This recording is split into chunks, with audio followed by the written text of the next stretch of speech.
The stratagem we have chosen is quite simply the Stratagem of Linking Stratagems. The two sides, red and blue, each have a set number of platoons. Even-numbered platoons belong to the red team and odd-numbered platoons are assigned to the blue team. The red team, being the aggressor, has decided to implement the Clamour in the east and attack in the west stratagem primarily. Key elements for this stratagem include the potential use of multiple successive or consecutive stratagems in order to secure victory. If one of these stratagems fails to be effective, the next one surely will be at ensuring your opponent's defeat. And finally, the adversary is eventually overwhelmed by these successive attacks, or ends up caught in an impossible situation, and then subsequently falls. The first stratagem we have chosen in the Stratagem of Linking Stratagems is for the red team to implement the stratagem of Clamour in the east, attack from the west. There are 4 key elements involved in executing this stratagem on the battlefield. The red team must first feign an attack. This will now be referred to as the false attack. The adversary, in this case the blue team, responds to this attack upon seeing the red team advance. While responding to this false attack, the blue team is now vulnerable to the true attack, and is now forced to do battle on 2 fronts as opposed to just one. Utilizing this weakness, the red team launches the true attack and uses the element of surprise to defeat the blue team.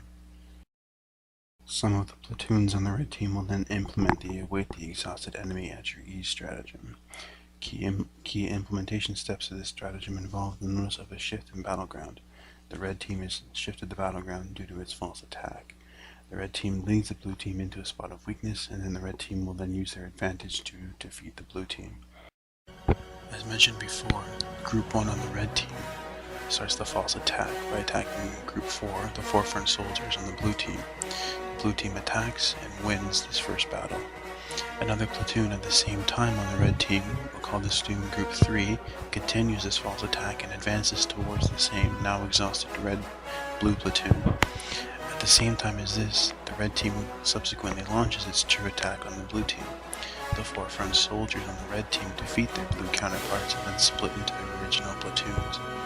One of these platoons joins the northeast flanking group, Group 3 from before, and the two advance towards and defeat Group 2. The remaining platoon on the red team joins the southern flank platoon and then advances towards the remaining blue soldiers. After defeating these soldiers, the remaining red soldiers head towards the blue, surrounding the blue general. These soldiers are defeated because there is no backup. In conclusion, the blue team loses the war. They lost the war because they responded to the false attack from the red team. This false attack had weakened their soldiers and enabled the red team to easily overpower and defeat them as a result. Another conclusion is the red team attack is a very successful one.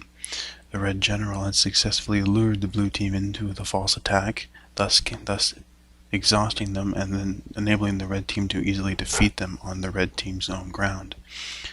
The red team then captures the blue general after defeating the entire blue army and thus win the war.